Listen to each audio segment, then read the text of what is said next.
nagsiselebrate na po ng 100 days ng pagkakulong. Bakit niya, Mr. Maravillas? Selebrasyon doon sa mga nagpakulong kay Digong sa ICC. So tama pa rin yung 100 days celebration. Kasi siyempre, natuwa yung mga pamilya ng mga biktima ng AJK. Pero siyempre malungkot yung kampo ng mga Duterte. Ganon talagang buhay po. Walang tigil sila sa panawagan na ibalik na dito sa Pilipinas si Digong at dito na lang harapin yung kanyang kaso na crimes against humanity. Wala man po ditong crimes against humanity sa Pilipinas. Ang crimes against humanity sa ICC. Di ba? Ayan panawagan ni Bongo. Bongo insists only Filipinos should judge Rodi as he marks 100 days in ICC detention. Ganon din si Harry Roque. Inutil ang hukuman sa Pilipinas. Makulit ako, hindi ako titigil hanggat di napapawi si Digong. Gusto na niyang ipasara ang mga hukuman daw sa Pilipinas kung hindi man lang dito ililite si Digong. Kayo nga po yung may kasalanan, yung administrasyon ni Digong. Nawala ng tiwala yung ating mga mamamayang Filipino. Napakalinaw yung kwento. Nawala ng tiwala yung mga pamilya ng biktima na dito isampa. Kasi magreklamo pa lang sila sa pulis, hinaharas na sila. Pati piskal nga po. Yun ang kwento ng mga pamilya ng mga na-AJK. Pati piskal, hinaharas. O ngayon, unahin ko muna mga kababayan, ibigay sa inyo itong sabi ni Senator Bongo. Sabi dito sa report ng Abogado News.ph, as former President Rodrigo Duterte marked 100 days in custody of the International Criminal Court, Senator Bongo called on Filipinos to pray for his safety and freedom and insisted that only Filipinos should judge him. Malamang hindi po pakinggan yung panalangin ninyo kasi yung ipinapanalangin ninyo, tinawag yung ating Panginoon na stupid God. Di ba? Alam yun ng ating Panginoong Diyos kung paano siya nilapastangan ng amo mo. Stupid God ang tawag niya sa ating Panginoong Diyos, Ama sa langit. Ang pinapaniwalaan pati mga kababayan na spiritual advisor ni Digong, si Pacquiao. Si Pacquiao, siguradong galit ang ating Panginoon Diyos sa langit kasi inagawa ng papel. Pati yung ating Panginoong Jesucristo, inagawa ng papel. Ang tawag niya sa kanyang sarili, appointed Son of God. At siya may lalang ng universe.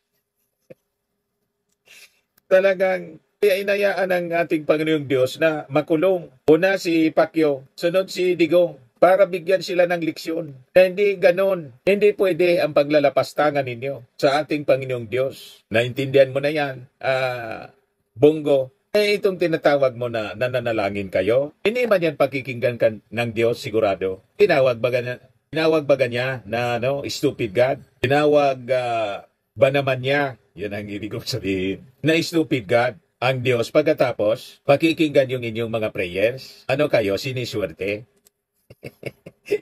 Diba? Huwag kasi lapastanganin ng ating Panginoong Diyos. Ayan tuloy. Na-deliver siya diyon sa ICC. O, iyakan kayo ngayon. Tapos itong sinasabi ninyong only Filipinos should judge him. Malabo po itong argumento ninyo. Unang-una, hindi final dito yung kaso. Kasi nawalan ng tiwala nung panahon ninyo ang mga biktima, ang pamilya ng mga biktima. So paanong litisin dito? Wala mang kaso si Digong dito.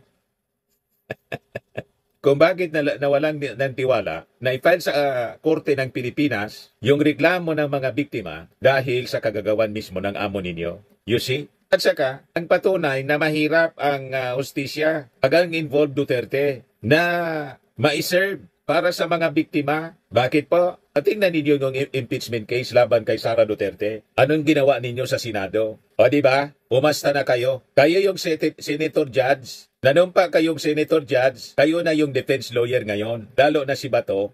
Nag-second demotion kayo. Pati si Alan Peter Cayetano at bumoto 18 ng mga senador para ibalik sa Kongreso yung articles of impeachment. Doon pa lang po, nagpapakita na malabo na magkaroon ng hustisya pag ang nasasalang sa kaso Duterte. Kasi nandyan pa yung kanyang mga kakampi, pati sa Senado. You see? Kaya hindi natin mabiblame. Yung mga pamilya ng biktima, pinal yung kaso sa ICC, imbes na sa Korte ng Pilipinas. Kitang-kita po ang ebidensya. Mahirap, malabo, makamit ang hustisya pag dito. Sa Senado nga po, hirap yung ating mga congressmen na masimulan. May pressure na galing sa publiko at sa ating mga congressmen. Tinasa na sa inyo yung bola. Anong ginawa? Drinibol ng Senado. Tapos nagmotion si Bato to dismiss. Ngayon, kahit ang konstitusyonal, pinalusot ni Chis Escudero. Nakita na ninyo? At sabi, sa latest na pronouncement ng impeachment court, spokesman na si Atty. Tongol, it is expected na may motion to dismiss na ipa-file yung defense lawyers ni Sara. You see? So talagang ayaw matuloy yung impeachment trial, yung unintention. Paano na? Yung nalunok na 125 million pesos na confidential funds. Nasaan ang hustisya rito? Pag ganyan ang galawan, pati ng Senado. Na yung Senado na dapat umakto na senator judge, umakto na. Inuna na yung defense lawyer. Umakto na silang mga abogado ni Sara. Kayo sa Senado. Tapos sasabihin mo dito sa 100 days na pagkakulong ni Tatay Digong mo, dapat dito nililiti sa Pilipinas. Malabo po na magkaustisya dito sa Pilipinas. Kasi hanggang ngayon, nandyan yung impluensya ni Digong. Yan sabi niya dito. Go said Duterte, who is facing charges of crimes against humanity over drug war killings, only did what was best for the Philippines and its people. Yun pala yung best. Ang hindi man lang bigyan ng pagkakataon na ma-defend yung kanilang sarili, patay agad, yun pala yung best. O di kung naniniwala kayo na yan ang best, ipaliwanag ninyo yung posisyon ninyo. May mga batikang abogado naman si Digong, ginawa ni Sara, si Atty. Kaufman. Di yun ang ilagay ninyong argumento, sabihin ninyong argumento doon. Kung paniwalaan kayo ng ICC judges, di fine. Makabalik dito si Digong. Pag hindi, di sorry, ginawa niya yon. And sabi naman niya po, handa siyang mabulok sa kulungan. So anong pinagmamaktol ninyo? Kasi Digong nga, yung amo ninyo, handang mabulok sa kulungan. Yan sabi niya rito. Ang mga kababayan lamang natin ang dapat tumusga kung naging maayos at epektibo pa. Epektibo ba ang kampanya laban sa iligal na droga? Kaya nananawagan po ako sa buong sambayanang Pilipino, ipagdasal po natin ang kalusugan, kaligtasan at kalayaan ni Tatay Digong. Huwag po tayong tumigil hanggat hindi siya nakakauwi. Yan ang kanyang post, mga kababayan. Sabi niya, at sa tingin ko, sa resulta pa lang ng nakarang eleksyon, hindi na natin maitatanggi, nagdesisyon na ang taong bayan. Davao man lang po yon, yung pagpanalo niya bilang mayor, hindi buong Pilipinas. Yung natukhang niya na EJK po, buong Pilipinas. At kahit pa, halimbawa, ibinoto siya ng mga taga Davao na nalo, overwhelming decision. Hindi nangahulugan yung pagkakasala niya, nabura na dahil sa nanalo siya sa eleksyon. Hindi gano'n naman po ang hustisya. Walang gano'n. Kapag nanalo ka na sa eleksyon, na-erase na ang krimen na yung nagawa. Wala man pong ganon po.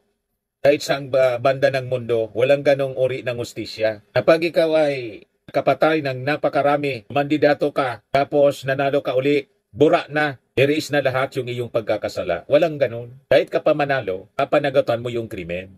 Ganon yon. Halimbawa, hindi ka guilty sa krimen, ayun, acquittal. So you have to seek acquittal para sa iyong Tatay Digong. Yun ang dapat ginagawa ninyo. Hindi yung daldal kayo ng daldal. Magtestigo kayo. Nag-volunteer kayo as witness para lumakas ang kaso, ang defense ng inyong tatay. Kaya lang, kasama din kayo doon sa nasa lista. At malamang sa malamang, isusunod na kayo na isi-serve ng warrant of arrest ng Interpol mula sa ICC.